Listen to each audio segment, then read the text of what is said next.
Good evening and welcome to the Nevis Newscast for today, Friday, November 25th, 2016. I am Bronte Swanston Hendrickson. The Nevis Electricity Company Limited, NEVLEC, today, Friday, November 25th, signed an engineering, procurement and construction contract with Wärtsilä Caribbean Incorporated, a leading supplier of flexible power plants. Acting General Manager Jervin Swanston chaired this morning's brief ceremony at NEVLEC's offices at the Horsford's Value Mart complex. Some time ago, a decision was taken to purchase a new Wärtsilä 3.8 generating set. And this is due to the fact that we have, over the years, been experiencing some amount of difficulty in terms of our generation capacity, being lack of generating reserves, the inability to maintain the present sets that we have, and similar situations. And so we are here today to sign this contract moving forward for the purchase of this new set. Regional Vice President Rodney George, who signed the contract on behalf of Wärtsilä Caribbean Incorporated, said the company looks forward to continuing the relationship it has had with NEVLEC over the years. This is going to be a brand new unit, 3.85 megawatts. It has a little bit more output than the existing unit, because it's sort of an upgraded unit. The project has actually commenced. We're doing the final signing today, or the formal signing, but in effect, we've had agreement with NEVLEC to proceed, so we are very much involved in doing all of the engineering work for the project, so that is very well advanced. The production slot for the engine is there, so that's no issue there. The generator has been ordered because Wärtsilä doesn't manufacture the generator part, but we do the engine and other components. So it's well on the way, and we're hoping that we will, well, I shouldn't say I'm hoping, we're confident that we will meet the delivery time, which is around mid-year. And hopefully, if we can better it, then we'll do our best. So there is a dedicated project team who has been here. They were here a few weeks ago.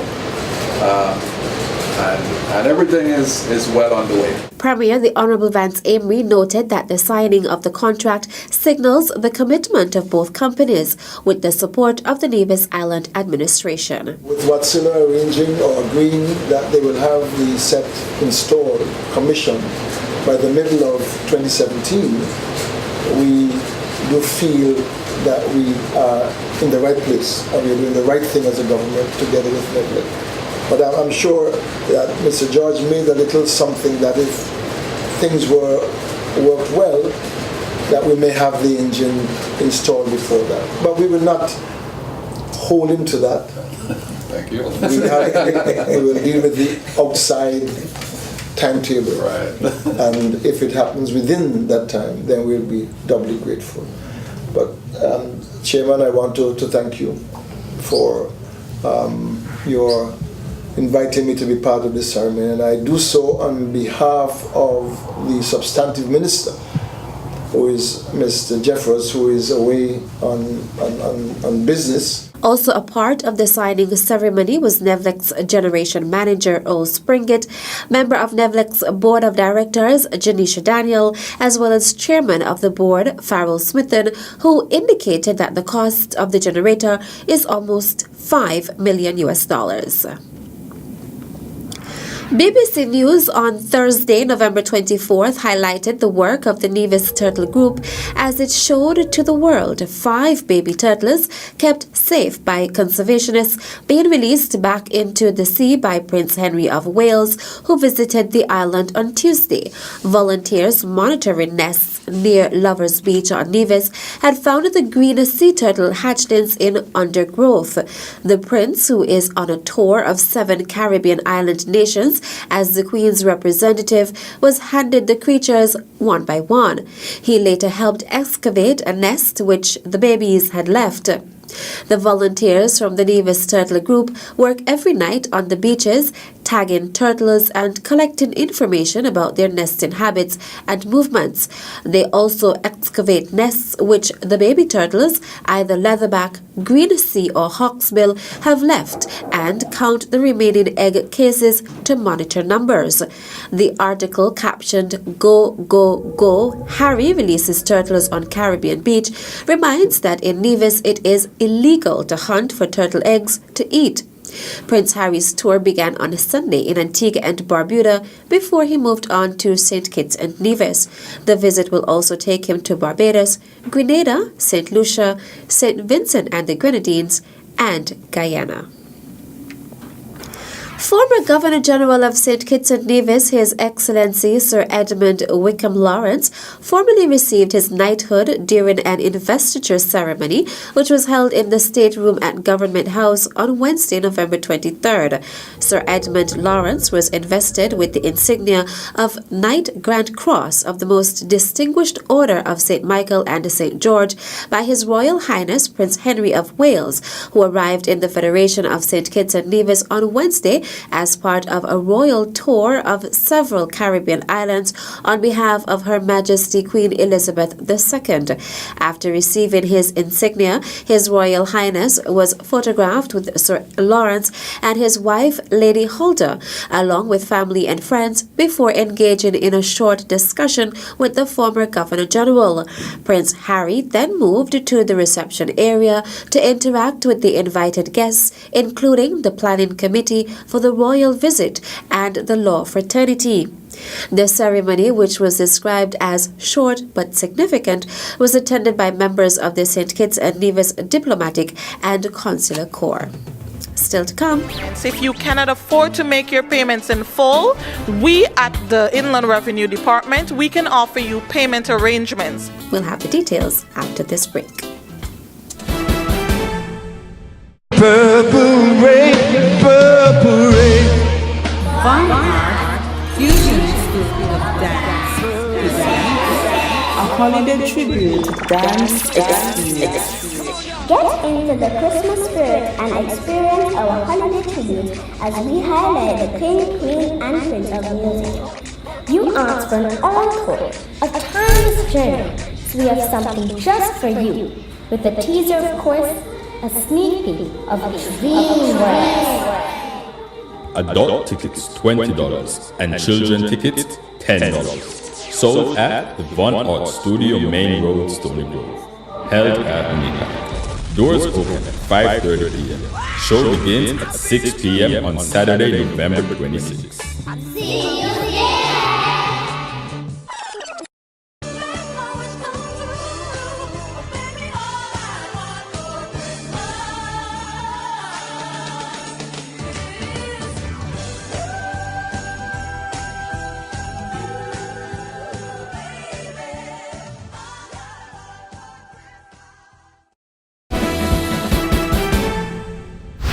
Welcome back.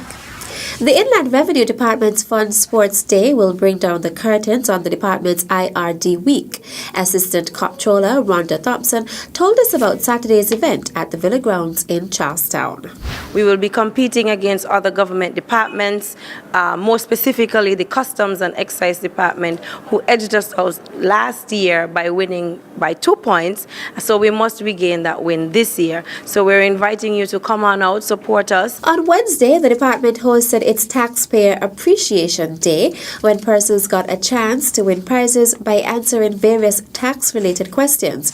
Officer at the Inland Revenue Department, Sharika Liburd, encouraged persons to pay their taxes and spoke about the payment plan the department offers. Now, we are encouraging all taxpayers with outstanding balances to come in and make your payments. If you cannot afford to make your payments in full, we at the Inland Revenue Department, we can offer you payment arrangements where you can make monthly payments that suit your budget. The week began on a Sunday with a service at the Charlestown Methodist Church.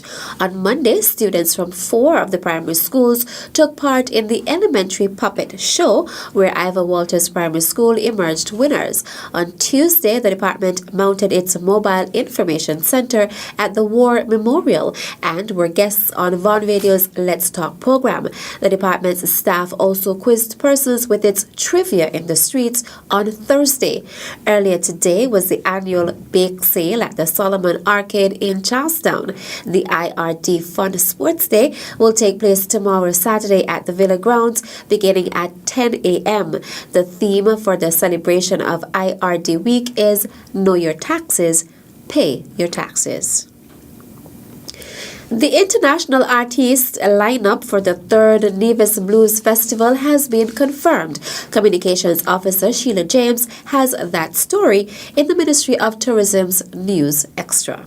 Soul blues funkster AJ Gent out of the USA, multi-instrumentalist Diana Bogart also out of the USA, and boogie-woogie pianist Ben Walters from the UK are among the artists who will be playing at the 2017 Nevis Blues Festival. Joining them will be several artists returning by popular demand: Nevis' own blues to gospel diva Denise Gordon, Britain's most award-decorated bluesman Ian Segal, and Uber blues rock guitarist Simon McBride.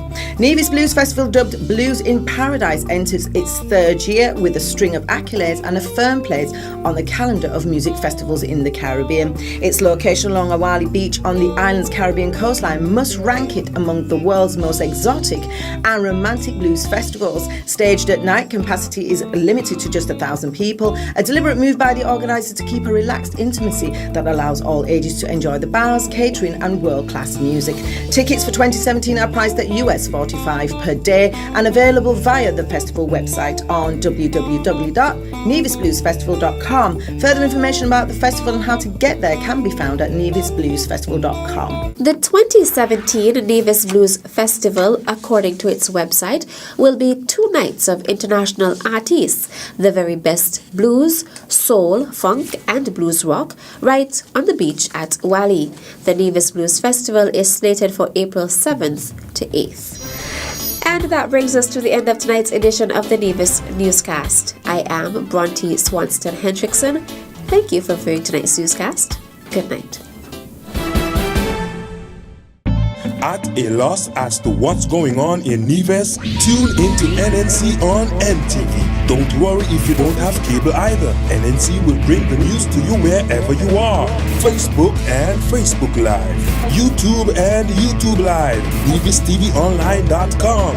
Roku app, NTV mobile app, Smart TV, Apple TV, and any other IPTV platforms. When me ANC and you ANC, NNC.